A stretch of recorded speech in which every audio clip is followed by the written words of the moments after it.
इनसे थोड़ा इंटरव्यू अरे ठार बोले उनका ठार तो नहीं ठार क्यों। देखिए, मैं हूँ नई दिल्ली के जंतर मंतर पर तमाम मैथिली भाषी के लिए जो है लोग धरना प्रदर्शन कर रहे हैं। कहीं ना कहीं इनकी डिमांड्स है कि शिक्षा में मैथिली भाषा को जो है लाना है और कहीं मैथिली भाषा हर जगह होनी चाहिए। हमारे साथ हैं आरती जी, जो कि क्या नाम है, सखीन बहन पा के अध्यक्ष हैं। मैडम, आज जो आप लोग धरना प्रदर्शन कर रहे हैं, लगातार आपके धरने हो रहे हैं मैथिली भाषा को लेकर के, आपने कई बार मेमोरेंडम दिए हैं सरकार के समक्ष, लेकिन आपकी ये मांग पूरी नहीं हो रही है, क्या कहना चाहेंगी मैम? इसको मैं सबसे पहले तो हम मैथिली में बाजब एहि दुआरे कि ऐसा मैथिली हमर कतेक मधुर भाषा है, वो सब केंद्र तक, चाहे वो बिहार के सरकार के बात हो कि केंद्र सरकार के बात हो, हम सब 7 करोड़ से बेसी मैथिली भाषी छी। और सीता मैया के भाषा है, सीता मैया के नगरी से हम सब छी, और 7 करोड़ से बेसी हमर सबके जनसंख्या हो तो हम सब कमजोर छी। अखन तक प्राथमिक शिक्षा में मैथिली नहीं है, मीडिया में मैथिली नहीं है। एते प्राचीनतम जकर की समृद्ध इतिहास है, एकर साहित्य है, एकर समृद्ध परंपरा संस्कृति हो तो हम सब अपने जगह में जे छै से हम सब वीरान पड़ल अछि मैथिली हमर। तो हमर सब सखी बहन पा मैथिलानी समूह 7 साल से लगातार हम सब काज कर रहल छी अपन मैथिली भाषा के बचबो के लेल। घर में मैथिली के प्रयोग हुए, प्रत्येक मैथिल से सब मैथिल जन से दिल्ली में 40 लाख से बेसी कहाँ दन मैथिली ही क्यों जरूरी आप समझ रही हैं कि होनी चाहिए, चाहे वो शिक्षा में हो, चाहे वो अन्य जैसे पत्रकारिता लाइन में भी हो? आपने अभी बोला, मैंने सुना, तो वो क्यों जरूरी है? इसलिए जरूरी है कि विश्व के जितने भाषाविद हैं उनके अनुसार, हुनकर अनुसार हमर बच्चा यदि शिक्षा में जा तक मैथिली नहीं आयत, ठीक है, हुनकर सबके की मानना है, कोनो पढ़ाई लिखाई बच्चा सब अपन मातृभाषा में सबसे नीक से ग्रहण करे छथि। अहाँ आइ मैथिली में अमरुद, जकरा अमरुद कहै छी तकरा हम सब कहै छियै लताम। तो बच्चा घर में पढ़ैया ल से लताम 2-3 साल तक, और जखन वो स्कूल जाइए तो ओकरा पढ़ायल जाइ छै अ से अमरुद, वो कन्फ्यूज भ जेतै बच्चा के। ताहि दुआरे शिक्षा में मैथिली एनाइ अनिवार्य अछि। और मीडिया एकटा हमर सबके दैनिकी नहीं है, बहुत जरूरी है, और ओकर कमी हम सिर्फ केंद्र सरकार और बिहार सरकार के सेहो नहीं मान रहल छियन। हमर सभक कतौ ने कतौ अछि कमी कमजोरी, अपना आप पर विश्वास राखऽ पड़त।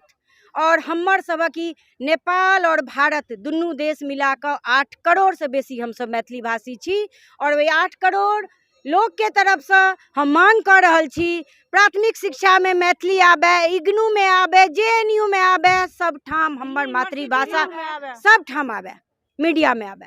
अगर ये आपकी डिमांड्स पूरी नहीं होती तो आगे आप लोगों ने क्या सोच रखा है, क्या करेंगे आप लोग?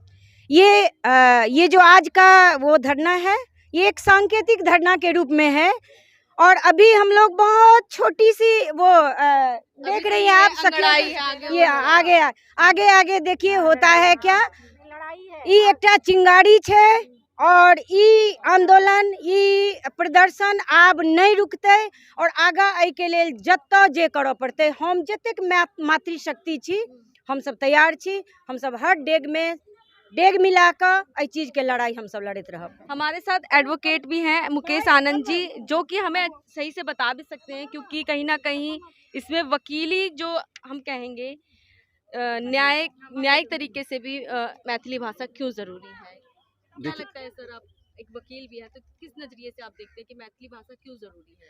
देखिए, जैसा कि आपको आरती जी ने बताया लॉजिकली कि विश्व के सभी देशों में और भारत की जो नई शिक्षा नीति है उसमें भी कहा गया है कि मातृभाषा में अगर बच्चों को पढ़ाया जाए तो उनका विकास ज़्यादा होता है। तो जो उनकी मेधा है, जो इंटेलेक्ट है, उसका विकास होगा तो देश का भी विकास होगा। तो मैथिली भाषा के विकास में देश का विकास निहित है। पहली बात तो हमें ये अच्छे से समझ लेनी चाहिए कि इसमें कोई अंतर विरोध नहीं है। दूसरी बात, संविधान में पहले से ही मैथिली भाषा रिकॉग्नाइज है, आप शपथ ले सकते हैं, आप यूपीएससी बीपीएससी में मैथिली को लेकर कर सकते हैं, लेकिन जो प्राथमिक शिक्षा है, अगर प्राथमिक शिक्षा में नहीं होगी तो ऊपर कैसे पढ़ाई होगी। तो ये बिल्कुल मतलब तार्किक रूप से कहा जा सकता है कि मैथिली ही होनी चाहिए प्राथमिक शिक्षा का आधार। अभी तक क्या हुआ कि मिथिला के लोगों ने देशभक्ति के कारण या बाकी चीज़ों के कारण इन चीज़ों को ज़्यादा उछाला नहीं। कार्य आंदोलन तो लगातार चलते रहे, लगातार होता रहा है, इसकी मांग होती रही है, लोग हामी भरते रहे हैं, पर असल में ग्राउंड लेवल पे ये आया नहीं है। तो आपको लगता है सरकार को ये मान लेना चाहिए? बिल्कुल मानना चाहिए और मानना ही पड़ेगा। मतलब it's a matter of time. कानूनी रूप से भी हम लड़ाई लड़ेंगे, लड़ते रहे हैं, बहुत सारे जजमेंट्स हैं इस पे, और अब सामाजिक स्तर पे मुझे लगता है आ चुके हैं तो सरकार क्यों नहीं मान रही सर? यही तो बात है, यही तो बात है। आप जानते हैं कि कानूनी प्रक्रिया में भी कानून है, फिर उसका उल्लंघन होता है, तो कानून तो है। नई शिक्षा नीति है कि प्राथमिक शिक्षा में होनी चाहिए मैथिली की पढ़ाई, कम से कम 8वीं तक तो होनी ही चाहिए।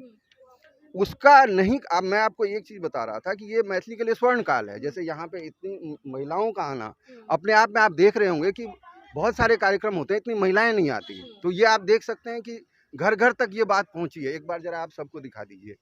अब जैसे एकांत जी हैं, सांत्वना जी हैं, जितने लोग हैं, मैं बहुत लोगों को जानता हूँ, बहुत के नाम मुझे याद नहीं है, तो ये लोग अब जैसे मिथिला केसरी मनोज मनोहर जी हैं, गीत हो, संगीत हो, अखबार हो, मैगजीन हो, तो हर जगह मैथिली है। तो लेकिन जो प्राथमिक स्तर पे अगर मैथिली नहीं रहेगी तो धीरे धीरे वो लुप्त हो जाएगी।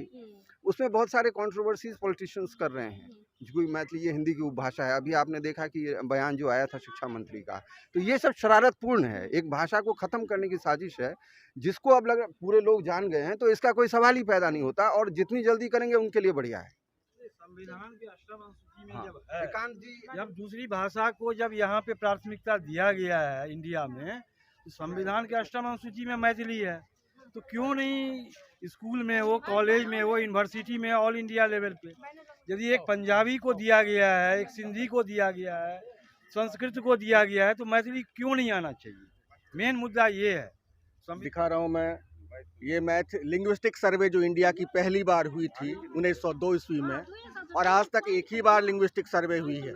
उसके बाद सरकार जब भी सर्वे करती रही है, वो लिंग्विस्टिक सर्वे नहीं रही है, वो आम सेंसस के माध्यम से लिंग्विस्टिक सर्वे किया गया है। इस लिंग्विस्टिक सर्वे में मैथिली भाषा की जो उपभाषाएं हैं और उसका जो सीमा क्षेत्र है, उसकी चर्चा की गई हुई है। हमारे यहाँ 2 मानक हुआ करता था, एक केंद्रीय मानक हुआ करता था और एक दक्षिणी शैली का मानक हुआ करता था। उस दक्षिणी शैली के मानक को एक अलग नाम देके, अंगिका नाम देके हमसे अलग करने का षड्यंत्र चल रहा है, जिससे कि मैथिली भाषी क्षेत्र की सीमा को कम किया जा सके। पूर्वी मैथिली, मैं एक चीज़ पूछना चाहता हूँ आज आपके माध्यम से कि बंगाल की सीमा और मिथिला की सीमा, जिसके बीच में कभी हिंदी नहीं रहा, आज वहाँ सुरजापुरी हिंदी की बोली हो गई। कैसे हो गई भाई? 46 लाख लोग बोल रहे हैं।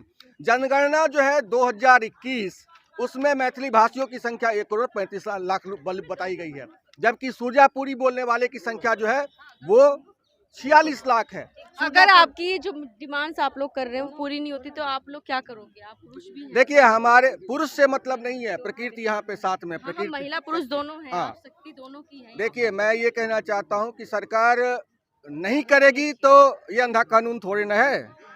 कोर्ट के साथ क्या कर रहे हैं? कोर्ट ने 2003 में अपना डिसीजन दिया था मातृभाषा मैथिली में शिक्षा के होने का, और तब से सरकारें कोर्ट के नियम की अवमानना कर रही है, उल्लंघन कर रही है, हमें हमारे अधिकार से वंचित कर रही है, हमारे युवाओं को रोजगार जो मिलना चाहिए रोजगार, उससे वंचित कर रही है। तो अधिकार, आखिर हमारे अधिकारों का हनन कब तक चलेगा? जागेगी जनता, जाग रही है, ये बात सरकारों को समझनी चाहिए।